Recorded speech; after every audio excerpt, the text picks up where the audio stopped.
le rôle d'un mouvement de jeunesse musulman face aux enjeux de vivre ensemble. Alors, on aurait pu questionner des représentants de mouvements de jeunesse. On en a entendu ce matin. D'une certaine manière, ici, on a peut-être ceux qui ont envie de voir ces mouvements de jeunesse agir. Monsieur Clavreul, dans la position qui est la vôtre, qui est notamment la lutte contre le racisme, qu'est-ce que vous attendez d'un mouvement de jeunesse, et particulièrement d'un mouvement de jeunesse musulman? D'abord, je crois qu'il faut que je parle. Oui, voilà. Non, d'abord, je voudrais vous dire que je suis très heureux et très honoré d'être parmi vous. Sincèrement, c'est un anniversaire important. C'est un mouvement qui me tient à cœur. C'est l'occasion pour moi de m'exprimer, de vous faire passer un certain nombre de messages, aussi d'entendre vos questions, vos demandes et vos interrogations, et en tout cas de souligner, puis c'est le sens de votre question, l'importance de la notion d'engagement. Dans la situation que nous connaissons, dans les drames que nous traversons, finalement, ce qui est le plus tragique et ce qui provoque, je crois, le plus d'effroi et qui rajoute du traumatisme au traumatisme, c'est quand le silence perdure et qu'on a le sentiment qu'il ne se passe rien et qu'il n'y a pas de mobilisation possible, ni même souhaitable, après des tragédies. Et je suis convaincu, et plus je parcours les départements de France, les quartiers populaires, d'autres territoires, et plus je suis convaincu que le racisme prospère dans le silence, dans une forme de non-dit et d'impossibilité de se parler, et une impossibilité de se parler qui est le prélude à une impossibilité d'agir. Et le fait d'avoir en France des mouvements de jeunesse, des mouvements d'éducation populaire, des associations, pas seulement des associations antiracistes, bien sûr leur rôle est très important, mais aussi des mouvements qui, depuis longtemps, très longtemps pour certains d'entre eux, moins longtemps pour d'autres, sont là pour offrir une perspective et donner à une jeunesse qui a bien souvent l'envie de faire, le dynamisme dans les jambes et dans le cœur, de donner une forme possible, une concrétisation possible à l'engagement. Et évidemment, ce n'est pas n'importe quel engagement, c'est un engagement qui est guidé par des valeurs, ce qui est très important. Ce n'est pas seulement occuper du temps disponible, ce n'est pas simplement meubler un après-midi ou un week-end, non, c'est aussi trouver une forme concrète pour manifester un certain nombre de valeurs. Parmi ces valeurs, la solidarité, bien sûr, l'ouverture sur l'autre, le collectif, le fait de pouvoir partager des choses ensemble, ce qui, contrairement à ce qu'on essaye parfois de faire croire, ne va pas de soi. Ce n'est pas évident de participer et de s'inscrire à un collectif. Bref, c'est une façon de montrer, d'illustrer concrètement, d'offrir à une jeunesse qui, je crois, et en tout cas moi c'est ce que je perçois sur le terrain, n'attend que ça, d'offrir une perspective, donc je le disais, de vivre concrètement un certain nombre de valeurs, et puis aussi, parce que chemin faisant, c'est ce que cela permet, de s'inscrire dans un projet collectif. Alors un projet qui est celui d'une famille spirituelle, bien sûr, mais plus largement, qui est celui de la communauté nationale tout entière. Il y a en France, depuis très longtemps, des mouvements de jeunesse confessionnels. Il y en a d'autres qui ne le sont pas, et il y a toute une série de formes associatives, de projets qui sont guidés par un certain nombre de thématiques, d'idéaux, de filiations. Et tout cela existe, et tout cela est une richesse formidable. Donc il faut en profiter, et il faut profiter de cet élan, et il faut aussi, ça c'est pour le coup le rôle des pouvoirs publics, c'est pour ça que c'est important que le président de la République ait accordé son haut patronage à cette manifestation. Il faut que les pouvoirs publics soient là pour soutenir, pour encourager, et pour dire à la jeunesse de notre pays, voilà ce que vous pouvez faire pour vous-même, pour vos proches, pour votre famille, pour votre environnement, pour votre famille spirituelle, pour votre famille intellectuelle, votre famille de conviction, mais aussi, encore une fois, pour la nation tout entière. Et c'est très important de rappeler qu'il n'y a pas d'incompatibilité, le moins du monde, entre ce qu'un mouvement spirituel peut incarner et la République laïque. Bien au contraire, il n'y a pas de porte-à-faux, du moins il n'y a pas de porte-à-faux a priori. Si certains s'inscrivent en dehors des valeurs de la République, c'est autre chose, mais il n'y a pas de porte-à-faux du tout. Et donc cet engagement-là, il est encore une fois, je le disais, très important de le valoriser. Moi, ce que j'espère, c'est voir les mouvements scouts, le mouvement scout musulman, les autres, les voir dans mes rencontres sur le terrain et les voir participer à l'action que nous conduisons. Dans tous les départements, on installe des comités départementaux, on lance des plans. Alors, bon, ce sont des outils technocratiques, mais ça a besoin d'être incarné, tout ça. Ça a besoin de correspondre à des réalités. Derrière, nous avons à la fois des moyens financiers, nous avons du temps disponible, nous avons des agents de l'État qui sont là pour aider, pour écouter, pour faciliter des projets. Donc, je souhaite aussi que ce soit l'occasion pour moi de vous dire, engagez-vous dans des projets qui peuvent aider, qui peuvent contribuer sur le terrain à lutter contre le racisme et l'antisémitisme. Parce que ça, on en a besoin. Je ne vais pas aller longtemps sur ce terrain-là, ni vous développer ce qu'est la réalité de ce pays, parce que vous la connaissez mieux que moi, mais quand même, nous avons eu une agression extrêmement violente, antisémite, il y a quelques jours. Nous avons eu l'année dernière, je ne parle même pas des 149 morts des attentats terroristes. Nous avons eu quelque chose comme 800 actes antisémites, nous avons eu quelque chose comme 400 actes anti-musulmans, nous avons eu beaucoup d'autres actes racistes de toute nature. Nous avons une extrême droite identitaire qui progresse dans le pays, et ça se traduit dans les urnes. Nous avons des mouvements identitaires séparatistes de tous ordres. Nous avons une société où des forces de crispation se manifestent. Le repli est perceptible et il est même encouragé par certains. Il est même prôné comme une valeur. C'est une drôle de valeur, je trouve. Mais enfin, c'est la réalité de ce pays. Et tout cela progresse dans le silence, dans le non-dit, dans le refus, finalement, d'aborder les problèmes, de se parler, d'aller vers l'autre. Il y a des quartiers en France, et cela m'a frappé, où toutes les origines vivent ensemble. Mais en fait, elles ne vivent pas ensemble. Elles vivent côte à côte. Et là, il y a du silence. Alors, on ne se bagarre pas tous les jours, mais on ne se parle pas non plus. Il y a un petit effort à faire pour se parler. Ça ne va pas de soi, là encore. Et là, c'est là que les mouvements de jeunesse sont importants, avec d'autres acteurs, avec l'éducation nationale, avec les mairies, avec les services publics de l'État.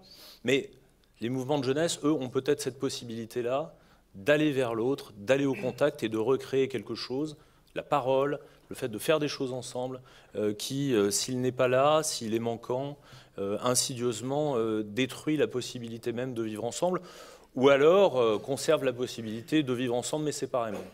Ce n'est pas l'image que j'ai de la République, ce n'est pas l'image que j'ai de la société française.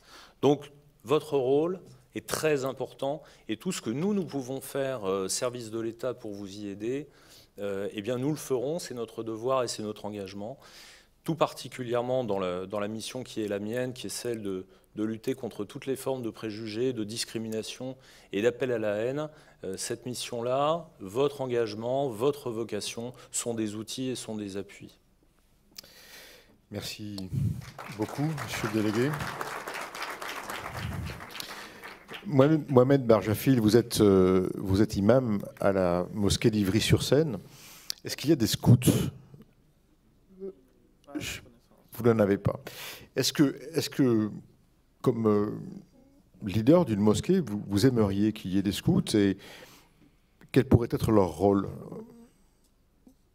Je pense que, comme il vient d'être dit, la vie n'a jamais appartenu à ceux qui partent, c'est-à-dire les personnes âgées, mais au contraire, elle a toujours été entre les mains de ceux qui viennent, en l'occurrence les jeunes. Et tout ce qui peut permettre aux jeunes de se mobiliser pour les autres, tout ce qui peut permettre aux jeunes de s'exprimer à travers des actions qui les mettent au service des autres, eh bien c'est toujours quelque chose d'autant plus important qu'il y a un passage de relais. Il y a une histoire, une anecdote dans la tradition arabo-musulmane d'une personne, une personne assez vieille, que l'on a vue en train de planter un arbre. Et la personne lui a dit, interloqué, mais à votre âge, vous n'allez pas vivre pour pouvoir récolter les fruits de l'arbre que vous plantez.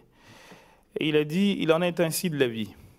D'autres avant nous ont planté, nous avons mangé. Il est de notre devoir que maintenant nous plantions pour que ceux qui vont venir après mangent.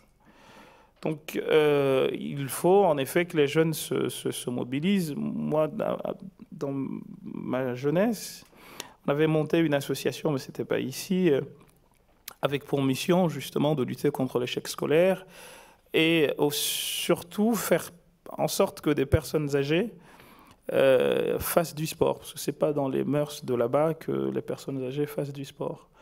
Et quand j'ai vu des gens de 70 ans, des mamans, c'est surtout vraiment pas du tout dans les traditions, courir, j'en avais les larmes aux yeux, bien que j'avais à peine 16-17 ans à l'époque, mais les voir prendre un jogging et courir, alors que c'est pas du tout dans les coutumes ni dans les mœurs, c'était quelque chose pour moi qui a marqué ma vie et tout ce que je pourrais faire pour que des jeunes, parce qu'encore une fois, il y a la magie de la jeunesse qui fait qu'on arrive à bouger des montagnes.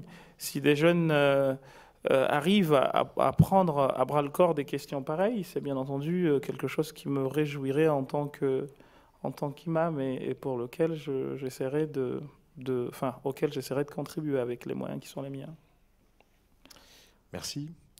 Khaled Benchir, vous êtes connu aussi pour votre visibilité dans les médias, notamment sur France 2 le dimanche matin. Cette question du vivre ensemble, vous l'abordez comment ? Ah, mon cher ami, je l'aborde d'une façon peut-être qui ne va pas dans le sens qui a été dit tout à l'heure. Parce que les linguistes disent qu'il y a des mots qui naissent, qui vivent et qui meurent. Et j'ai bien peur que le vocable « vivre ensemble » va mourir de sa belle mort. Chez les linguistes, toujours, il y a ce qu'on appelle les mots valises et les mots hochés.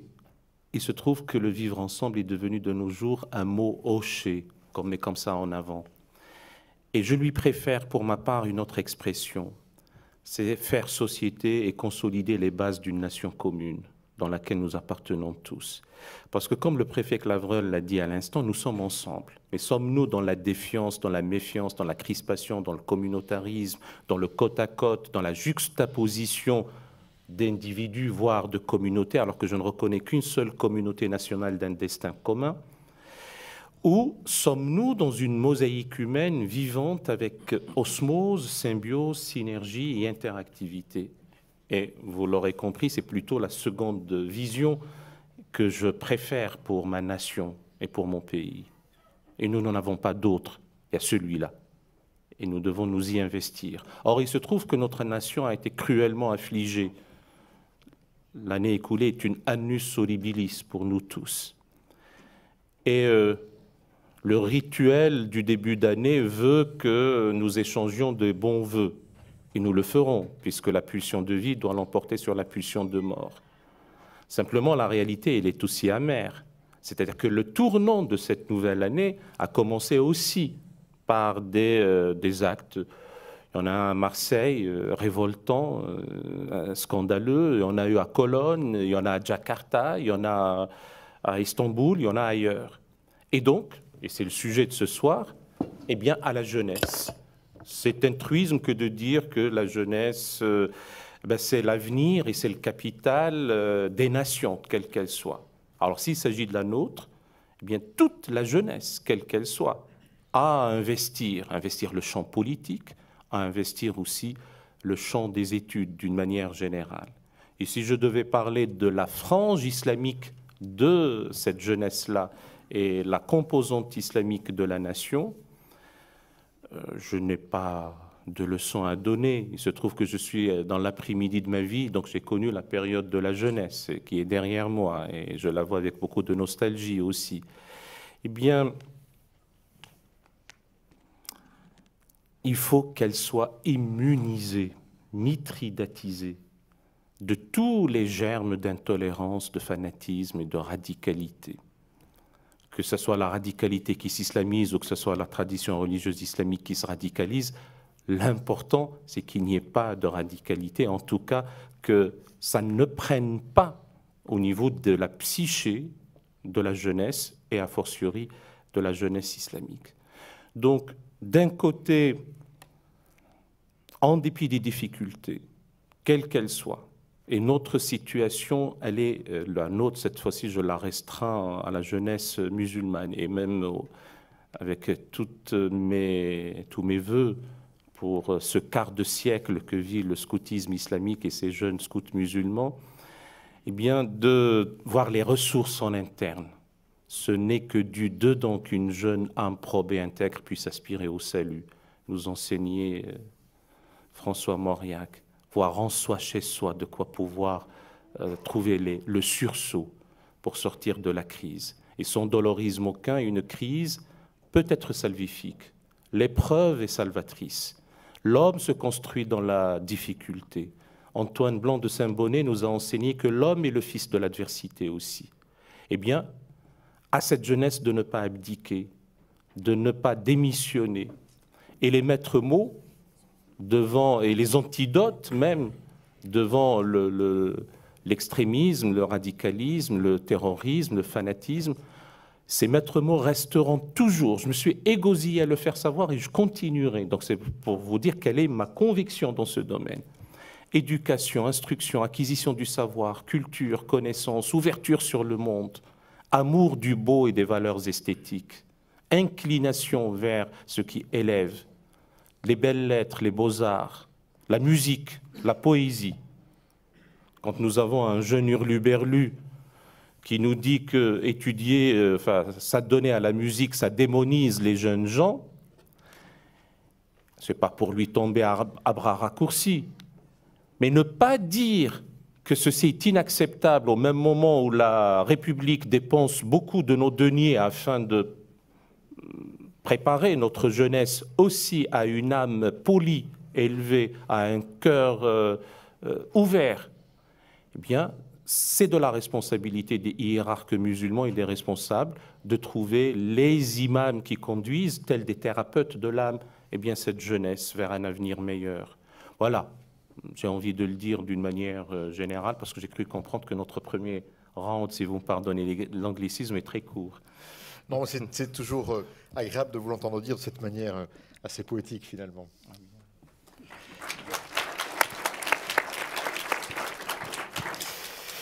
Dominique Bénard, je ne vais pas raconter sa vie, mais j'ai travaillé avec lui, il a été mon patron. C'est lui qui m'a amené au Bureau mondial du scoutisme. Je l'ai vu en Europe centrale et orientale contribuer à la reconstruction du scoutisme après la chute du mur de Berlin. On aurait pu croire que le scoutisme était définitivement englouti sous l'ère soviétique, puisqu'il avait été interdit et remplacé par le Komsomol et les jeunesses communistes. Eh bien, en fait, on a réussi à ressusciter ce mouvement dans l'ensemble de ces pays d'Europe centrale et orientale, et Dominique n'y est pas pour rien. Il peut donc certainement voir ce que nous faisons ici avec un peu d'espoir. Oui, je crois que pour regarder l'espoir, il faut bien identifier l'ennemi que nous devons combattre, parce que je crois que c'est important d'avoir un ennemi et de le cerner. Quel est cet ennemi? Eh bien, cet ennemi, c'est l'ignorance, c'est les préjugés, c'est la peur, c'est tout ce qui empêche les gens de vivre ensemble. Et alors nous sommes un mouvement éducatif, et nous sommes donc, le scoutisme, un mouvement éducatif, donc par l'éducation, nous pouvons combattre efficacement cet ennemi. Comment? Moi, je vois l'outil que représente le scoutisme, et je définis cet outil à travers 4 points. Nous éduquons les jeunes, premièrement, par le dialogue, c'est-à-dire qu'il y a une complicité entre l'adulte et le jeune dans le scoutisme, une capacité de dialoguer, de se parler. L'adulte apprend quelque chose aux jeunes, mais il apprend aussi quelque chose des jeunes. Il se forme à leur contact. Et ainsi, il les aide à se donner des objectifs pour grandir. La deuxième chose qui est importante dans le scoutisme, c'est l'expérience. Dans le scoutisme, on apprend par l'expérience, on n'apprend pas par des leçons. On va faire des camps, on fait des projets. Et moi, laissez-moi vous raconter un souvenir personnel qui montre la force du scoutisme par rapport à l'éducation. Quand j'étais jeune chef scout, il y avait dans ma troupe des jeunes les jeunes français de souche, qui déjà étaient influencés par le racisme, qui se racontaient des histoires racistes ensemble le soir, etc. Et un jour, on a fait un projet qui était de faire un camp commun avec des jeunes Tunisiens en Tunisie.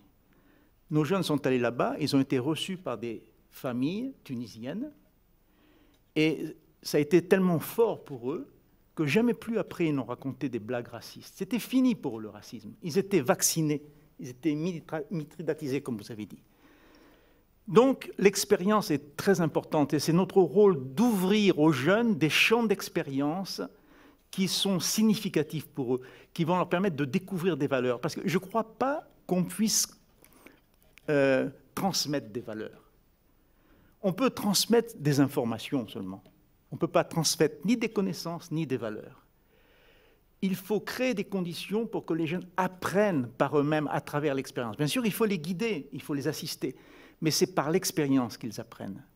C'est dans l'expérience qu'ils se forgent des valeurs et qu'ils acquièrent des connaissances. La troisième chose qui est importante dans le scoutisme, c'est la coopération. L'unité scout fonctionne comme une petite république de jeunes, où chacun a son rôle, où il y a des conseils, où on prend des décisions ensemble, où on forme des équipes et où on détermine ensemble les règles de vie commune. Et c'est à travers cette coopération que se construit un civisme concret, réel. C'est une école de citoyenneté. Quatrième point, qui est important dans le scoutisme, c'est qu'on ne peut pas comprendre le scoutisme si on oublie que c'est un mouvement international. C'est une fraternité mondiale. Vous savez, tout le monde le sait, ça, que tous les 4 ans, il y a des jamborees qui réunissent des scouts venus du monde entier. Bon. Et dans ces jamborees, il y a à la fois des expériences qui permettent aux jeunes de découvrir quels sont les grands problèmes du monde actuel, les problèmes du développement, les problèmes de la paix, les problèmes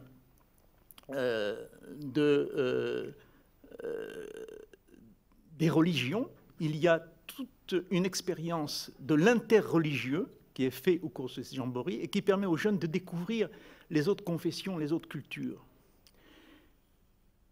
Donc ces 4 points sont extrêmement importants et ces 4 outils que j'espère, et je sais déjà que les scouts musulmans les utilisent à travers leur pratique.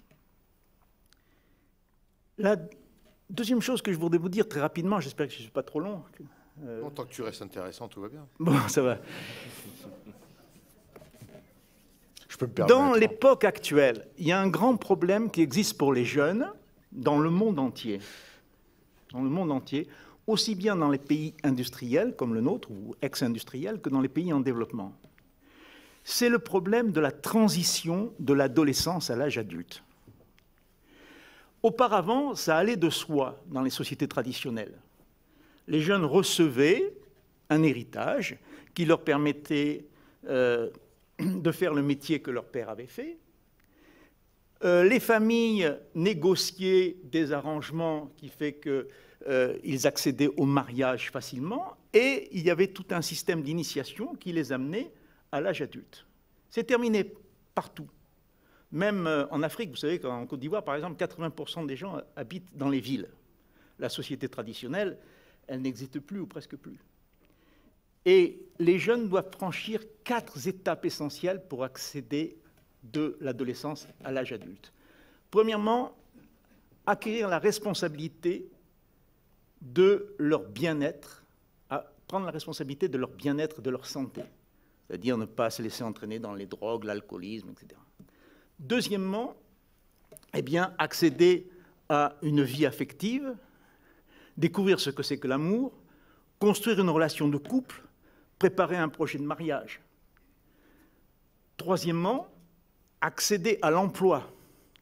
Quatrièmement, accéder à la citoyenneté. Voilà les 4 étapes essentielles qu'un jeune doit faire de l'adolescence à l'âge adulte. Or, la plupart du temps, aujourd'hui, les jeunes sont laissés à eux-mêmes par rapport à ces 4 étapes, ou presque. Il y a en France plusieurs centaines de milliers de jeunes qu'on appelle nets. Ça veut dire qu'ils ne sont ni dans l'enseignement, ni dans la formation, ni dans l'emploi. Ils sont perdus dans un monde sans repère, et je suis persuadé que c'est cette difficulté d'accéder de réussir cette transition de l'adolescence à l'âge adulte qui amène un certain nombre de jeunes à se laisser entraîner par les sirènes que vous connaissez. Donc il faut que le scoutisme, et particulièrement les scouts musulmans de France, soient présents sur ce terrain-là. Et il faut, et j'espère qu'on aura l'occasion d'en parler plus tard, il faut que le scoutisme n'hésite pas à aller au-delà du socio-éducatif. Il faut aider les jeunes dans le scoutisme, dans la branche aînée, à construire un projet d'insertion professionnelle. Il faut aider les jeunes, comme le font le scoutisme dans un certain nombre de pays en développement, à construire à quelques-uns, pourquoi pas, une petite entreprise sociale pour accéder à l'emploi. Il faut aider les jeunes à maîtriser la relation garçon-fille, l'égalité des genres, et à construire des relations affectives et sexuelles responsables. Il faut que le scoutisme s'engage résolument dans ces terrains-là, beaucoup plus qu'il ne le fait jusqu'à présent. Finalement, la dernière chose que je voudrais vous dire, c'est que pour lutter contre les préjugés, il faut montrer vos ressources. C'est ce que j'ai essayé de dire tout à l'heure. Il ne faut pas seulement s'inquiéter, s'interroger sur les besoins des jeunes. Il faut ouvrir aux jeunes des champs d'action dans la société pour qu'ils montrent qu'ils ne sont pas un problème, mais qu'ils sont une ressource. Il faut que les jeunes musulmans montrent et prouvent qu'ils peuvent apporter quelque chose de nouveau, de créateur à la société française. Je vous remercie. Merci.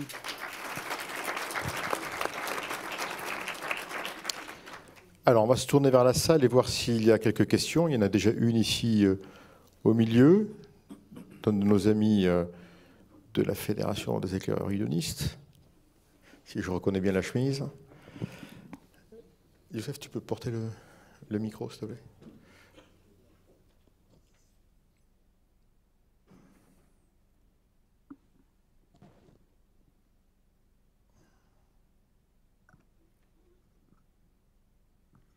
Bonjour, donc c'est plus la fédération, c'est juste les éclaireurs unionistes maintenant. Oui, tu sais, j'ai quitté la France il y a longtemps. Oui, mais j'en doute pas. Merci d'abord pour vos interventions et pour vos petits éclairages sur certains mots. Je voudrais juste revenir sur certains points moi, qui me posent encore beaucoup de questions, et j'en profite qu'on ait un préfet de la République avec nous pour directement m'adresser à vous. Le vivre ensemble, c'est quelque chose de merveilleux, et moi je pense pas du tout que ce soit un mot hoché, mais je pense que c'est vraiment un mot qui doit être encore plus présent dans la tête de toutes et de tous, vraiment, vraiment. Et encore plus au sein même des institutions de la République. Et en soi, j'aimerais vous demander où sont les politiques locales et nationales sur le vivre ensemble, sur la notion de coexister, sur la notion de respect de l'autre et sur la notion de brassage et de mixité sociale et intellectuelle. Quand aujourd'hui, à l'école, sur la carte scolaire actuelle, et j'ai la chance de préparer le CAPES et sur le terrain tous les jours, et de voir que par exemple dans le 16e arrondissement, il n'y a personne du 19e dans les lycées du 16e arrondissement, il n'y a personne du 20e arrondissement, rien que sur Paris. Hein. Après on peut parler en banlieue parce que je suis de la banlieue. Il y a des enfants qui ne côtoient que le monde dans lequel ils les appartiennent, et en aucun cas ils ont la chance de pouvoir côtoyer autre chose. Et seul le scoutisme actuellement aujourd'hui permet de rencontrer des gens qu'on ne rencontrerait nulle part ailleurs. Et ça, c'est un vrai problème qui se pose aujourd'hui, c'est que, au-delà du scoutisme, qu'est-ce que fait la République, la res publica, l'objet du peuple, face à ce réel problème qui est finalement non pas le vivre ensemble, mais le non-vivre ensemble actuellement. Quand il y a des villes, et j'ai pas peur de le dire, de droite ou d'extrême droite, qui disent que certaines personnes de la société et certains Français, on parle même pas de religion, mais de Français, sont des parasites de la République, parce qu'ils iraient à la mosquée ou parce qu'ils portent une barbe ou une kippa ou que sais-je encore. Ça, c'est un vrai problème que la République et les hautes sphères de la République doivent régler urgemment. C'est un vrai problème qu'on rencontre tous les jours aujourd'hui, et même en tant que scout parfois. Voilà, pardon, hein, désolé, mais c'est quelque chose qui me tient vraiment à cœur. Ensuite de ça, je voulais vous demander pourquoi est-ce qu'il n'y a pas l'islamophobie à la suite de votre... C'est une question, hein, de votre délégation. Parce qu'en fait, le racisme existe encore aujourd'hui, malheureusement, et il faut lutter contre le racisme, l'antisémitisme, l'islamophobisme et l'anti-laïcité. Et ça, c'est réellement important. Et je suis persuadé que si les valeurs de la République étaient... Alors moi, je pense qu'on peut transmettre des valeurs, justement, étaient mieux transmises, il faudrait rajouter dans ce cas-là l'islamophobie et l'anti-laïcité, car la laïcité nous permet à tous de vivre ensemble. Au-delà de la religion, c'est vraiment nous, en tant qu'êtres humains et en tant que citoyens de la République, de pouvoir vivre ensemble. Ensuite de ça, je voudrais parler d'un des projets du scoutisme français. Tu vas nous épuiser le temps. Ouais, ouais, je suis désolé, c'est le côté protestant, hein, c'est très présent. Tu en es sûr? Pas vraiment, mais bon. Le scoutisme français nous permet justement de faire des vies moncamps. Alors pour ceux qui ne savent pas ce que c'est qu'un vies-mon-camp, c'est le fait de faire un jumelage de camps entre deux mouvements de scoutisme différents. Et ça, justement, les vies-mon-camp permettent ce brassage social, intellectuel et culturel qu'il faut mettre plus en avant au sein même des institutions de la République et de l'école. Voilà.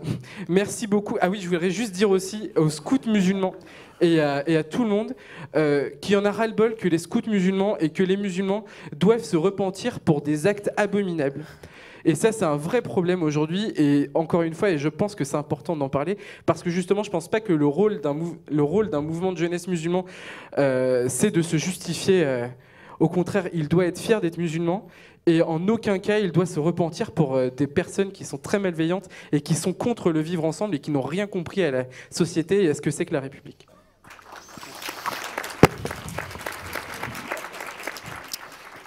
On est content de t'avoir entendu. Monsieur le préfet va te répondre. Bon, en partie. Hein, il se dit parfois que les partis politiques sont un peu en panne d'idées où vous devriez faire offre de service parce que vous avez beaucoup de choses à proposer. Bon, d'abord, vous avez dressé un constat. Plus qu'une interpellation, mais c'est aussi une interpellation. Qu'est-ce qu'on fait pour le vivre ensemble face à des dérives plus ou moins spontanées et parfois organisées aussi, d'ailleurs malheureusement entretenues par des décisions de politique locale sur le logement ou des décisions individuelles, des ménages qui quittent un quartier, qui veulent le meilleur pour leur enfant et comment le leur reprocher bien évidemment, et qui dès lors prennent des décisions d'affectation dans tel ou tel établissement. Ce constat-là, il fallait déjà le poser. Et le poser dans des termes très forts. Et d'ailleurs, quand le Premier ministre l'a fait, au début du mois de février, il a employé des mots extrêmement forts. Il a parlé d'apartheid. Ça a fait débat. C'est normal d'ailleurs que ça fasse débat. Ça peut choquer. Mais moi, ce que j'entends dans beaucoup de quartiers populaires, c'est qu'on est plutôt content et soulagé qu'on ose dire les choses, même de façon dure. Parce que je crois que la réalité est dure et ça ne sert à rien de vouloir la fadir et de vouloir édulcorer les choses. Oui, il y a eu du laisser-aller et une certaine forme de lâcheté collective. Elle n'est pas nécessairement le fruit de volonté, d'intention, mais enfin quand même, le constat est là.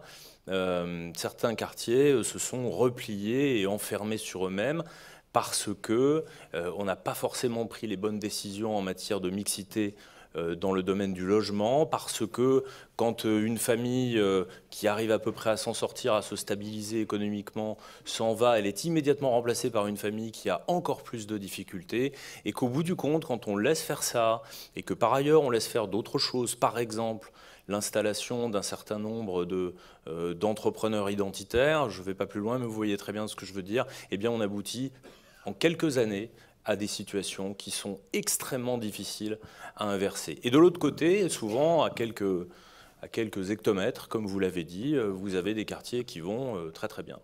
Très très très très bien.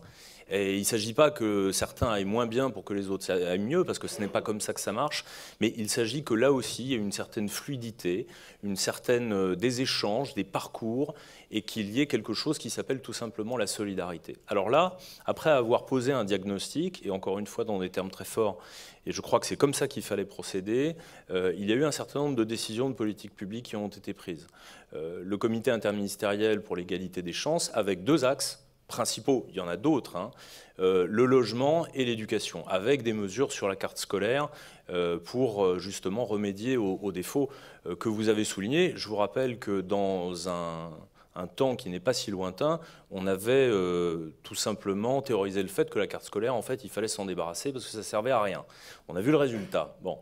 Et de la même façon, en matière de logement social, il est maintenant parfaitement acquis que l'on ne peut pas laisser des stratégies individuelles communales s'affronter les unes les autres, parce que ceux qui en pâtissent au bout du compte, ce sont les habitants, et tous les habitants d'ailleurs, hein, ceux des communes les plus en difficulté comme les autres autour. Il y a ceux qui sont dans la difficulté et il y a ceux qui craignent d'y tomber. Et dans ceux qui craignent d'y tomber, il y a beaucoup de gens qui partent vers le vote d'extrême droite par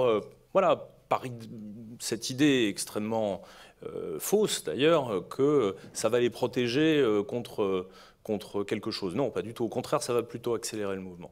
Voilà, donc il fallait prendre ces décisions. Est-ce que ça va assez vite? Est-ce que ça va assez loin? Je ne sais pas, et ce n'est pas à moi d'en juger, mais en tout cas, il fallait le faire, et c'est la direction qui a été prise.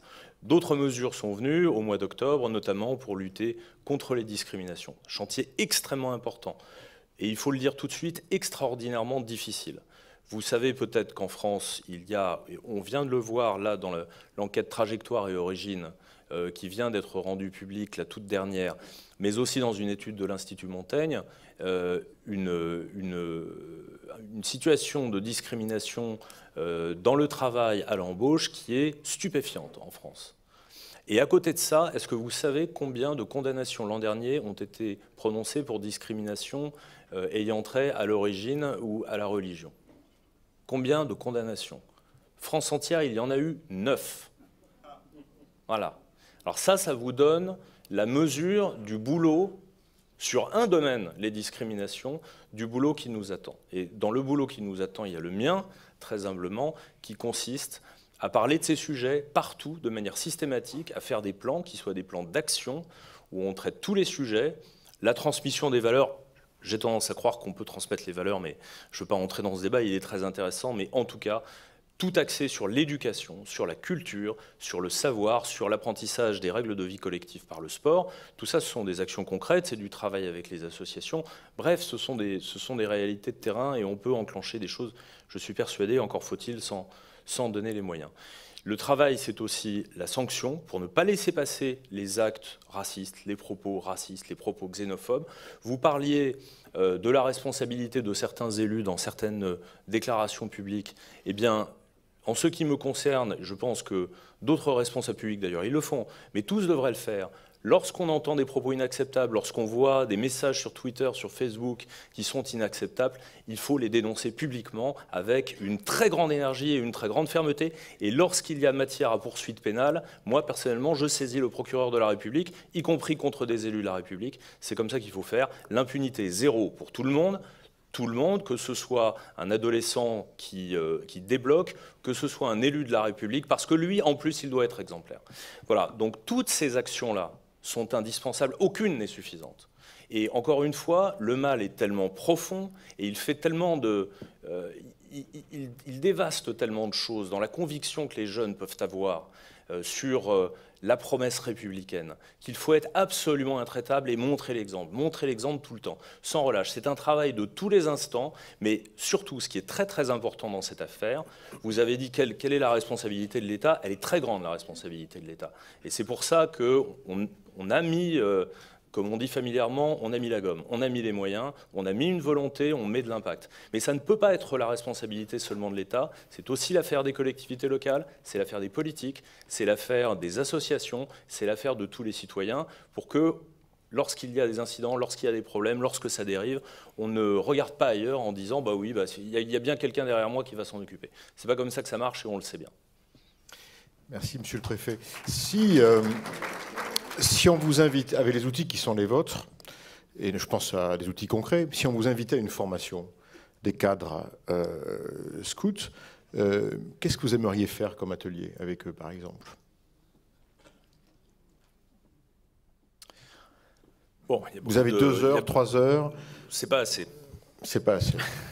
Combien de temps vous faudrait? Non, c'est sûrement assez pour aborder de façon transversale les principaux sujets. Aujourd'hui, je n'ai pas la capacité et l'expertise d'assurer des formations, c'est pas mon métier, mais en tout cas, ce que j'ai entendu de très perceptible depuis le 11 janvier, c'est une demande très forte, justement, d'avoir des outils, d'avoir des repères, d'avoir des instruments de formation sur des sujets qui, il est vrai, sont extrêmement complexes. La laïcité, c'est pas tout simple. Ça peut pas se résumer en 2-3 fiches. Ouais, ça peut, hein, mais voilà, ce sont des sujets compliqués. La liberté d'expression est un sujet compliqué. L'histoire doit être enseignée dans toutes ses dimensions. Les histoires. Parce que là aussi, ce sont les points de repère. Des points de repère, et les jeunes, les enfants, les adolescents, eux, de toute façon, ils ont de l'information. Ou de la désinformation, d'ailleurs. Mais ils l'ont. Ils n'attendent pas que les adultes ou les jeunes adultes leur disent où est le nord, quelle est la vérité, où sont les repères. De toute façon, des repères, ils en prennent. Ils en prennent entre eux, et ils en prennent principalement comme ça. Des bons, des mauvais et des très très mauvais. Donc il faut armer l'ensemble de la communauté éducative. Alors, les sujets principaux aujourd'hui, pour moi, de mon point de vue, c'est laïcité, lutte contre les préjugés, apprentissage, connaissance des valeurs républicaines, qu'est-ce que c'est qu'être citoyen, à quoi ça engage.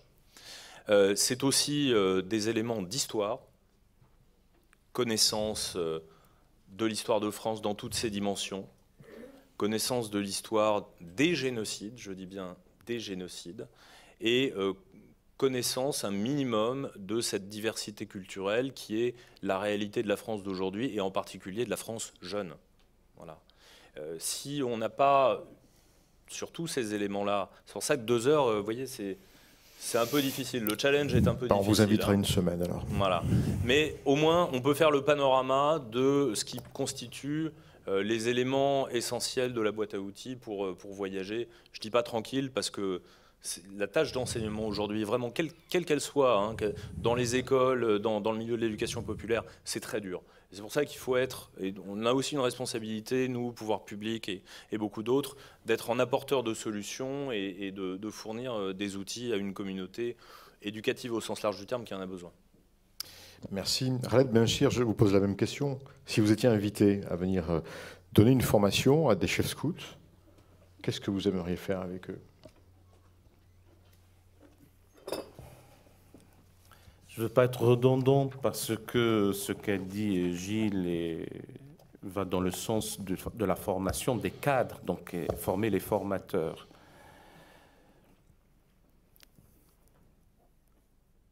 C'est d'abord un investissement, je l'ai dit tout à l'heure, au niveau du champ politique, au sens fort du terme.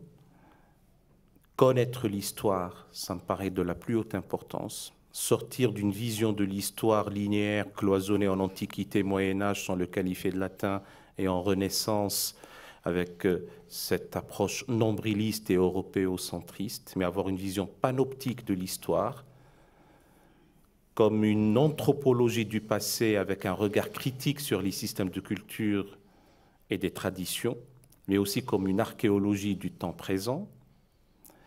Avoir aussi, à supposer qu'on puisse être dans le catalogue comme ça, le souci de l'homme, une approche humaniste, une quête solidaire du sens de l'avenir, parce que sans cette quête solidaire du sens de l'avenir, il n'y aura pas un avenir de paix, voire il n'y aura pas un avenir du tout.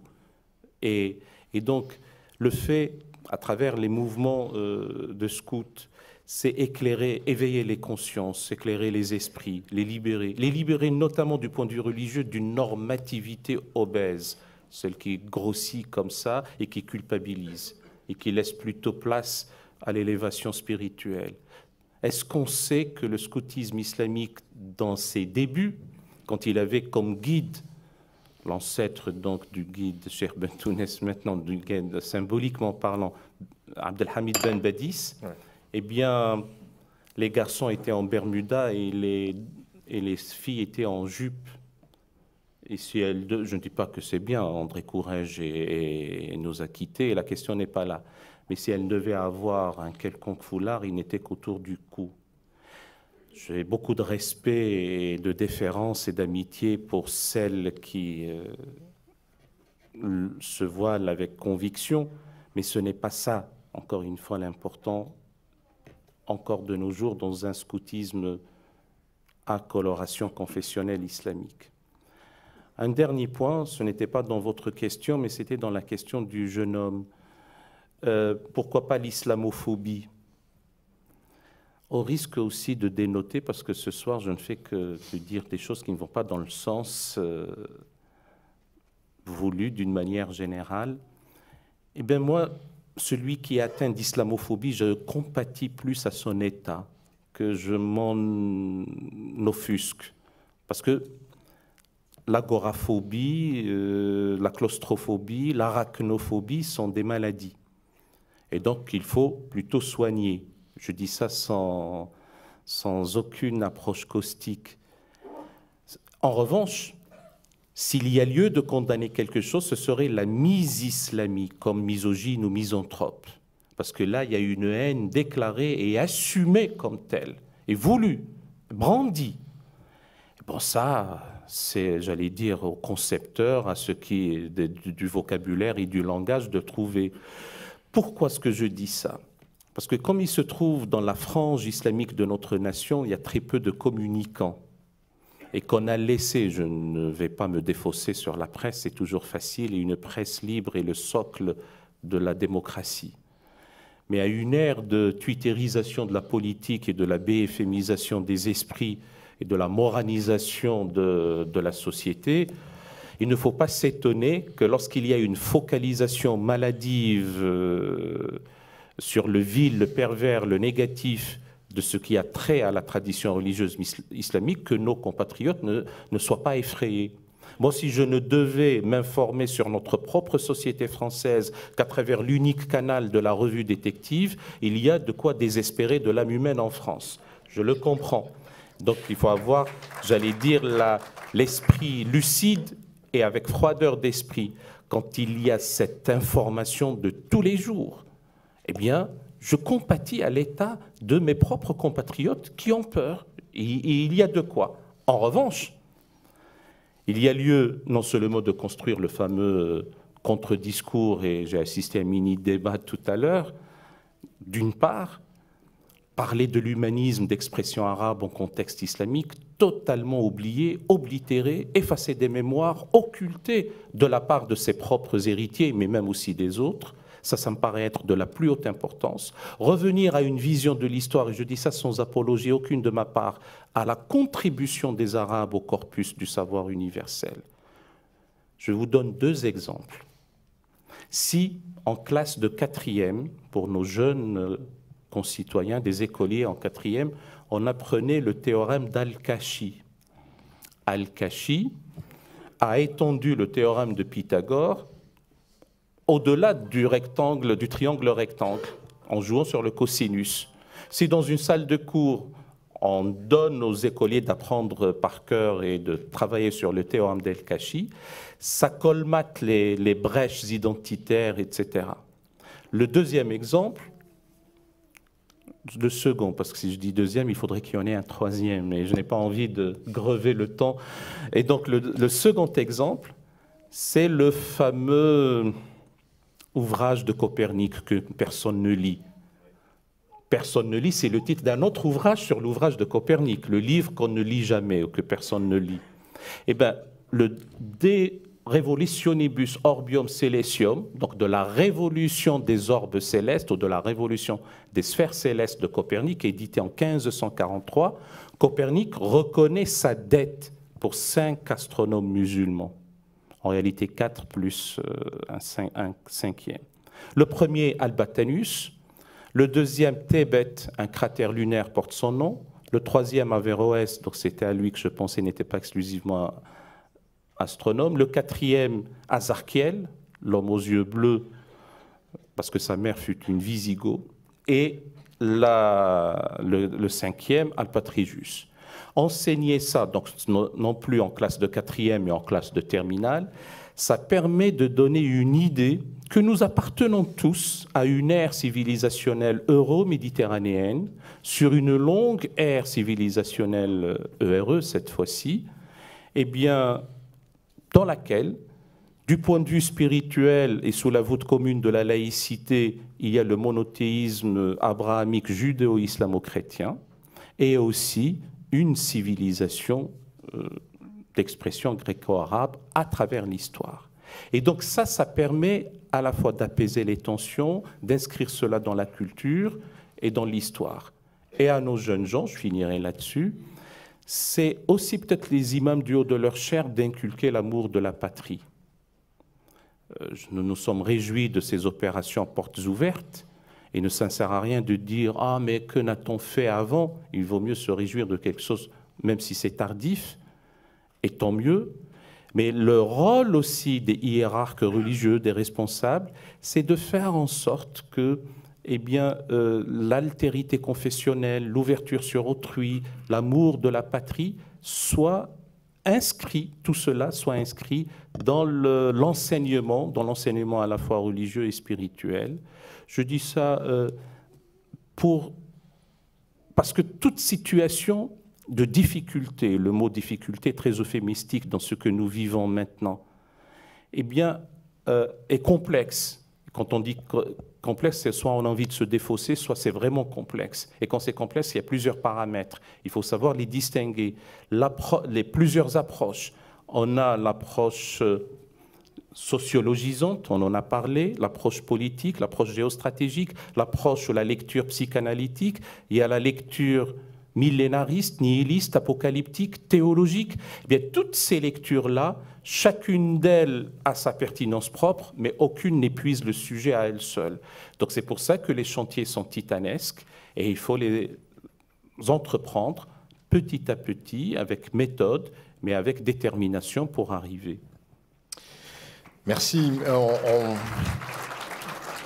Voici de quoi nourrir un plan de formation. Mohamed Barjafil, si les scouts musulmans de France venaient vous rencontrer à Ivry pour ouvrir une troupe scout, vous négocieriez quoi avec eux? Alors, je voudrais dire qu'on m'avait dit qu'il restait très peu de temps. C'est pour ça que j'ai été bref dans ma première réponse. Et je regrette de n'avoir pas pu exciper du temps qui m'était imparti pour développer davantage. La première chose que je leur dirais, c'est d'apprendre à connaître l'homme. Il y a un texte de Rabelais qui me vient en tête dans Rabelais et Pantagruel. Quant à la connaissance des faits de nature, il faut que tu t'y adonnes curieusement, qu'il n'y ait mer ni rivière dont tu ne connaisses les poissons, les pierreries de tout Orient et Midi, que rien ne te soit inconnu. Et puis, soigneusement, revisite les livres des médecins grecs, arabes et latins, sans contenir, ça se disait comme ça à l'époque, les talmudistes et les kabbalistes, et par fréquentes anatomies, acquiers-toi parfaite connaissance de l'autre monde, qu'est l'homme. Finalement, un défi on parlait de vivre ensemble tout à l'heure, et je leur dirais qu'il en est de vivre ensemble comme d'une vie de couple. Finalement, rien n'est acquis définitivement. Et que ça demande que constamment, nous renouvelions le contrat social. Nous renouvelions constamment les rapports qui nous lient les uns aux autres. Parce qu'il a été à juste titre rappelé ici que nous vivons les uns à côté des autres, alors que la vie actuelle fait que nous devrions plutôt vivre les uns dans les autres. Et quand on regarde la cartographie démographique du monde actuel, on s'aperçoit que certains vont jusqu'à vivre dans l'intimité des autres tout en les ignorant, tout en les méconnaissant. À travers les smartphones, par exemple, il m'est possible de repérer une personne. J'ai même vu qu'il y avait un logiciel qui permettait d'éviter quelqu'un. C'est quand même fort. S'il y a quelqu'un dont tu ne veux pas, apparemment, je ne sais pas s'il a déjà été mis en place, mais j'en ai entendu parler en milieu d'année dernière. C'est vous dire à quel point nous sommes arrivés à comment dire, à un degré de promiscuité qui n'a jamais été atteint. Mais en même temps, cette promiscuité ne veut pas dire que l'on se connaît. Or, Voltaire disait « on ne peut aimer que ce que l'on connaît ». Nous vivons ensemble, mais nous nous cachons derrière des clichés. Le celui-ci est comme comme cela, celui-là est comme ceci. Et du coup, il y a de la méfiance qui se crée, et c'est normal. Donc la première chose que je leur dirais, c'est aller à la rencontre de l'autre. Quand bien même celui-ci vous ferme la porte, n'oubliez pas que en islam, le premier verset qui a été révélé dans le Coran, c'est la notion de Iqra. Et Iqra en arabe, ça veut dire lire, mais ça peut aussi vouloir dire réunir. D'ailleurs, le mot Qur'an en arabe signifie qarana, c'est-à-dire réunir des choses.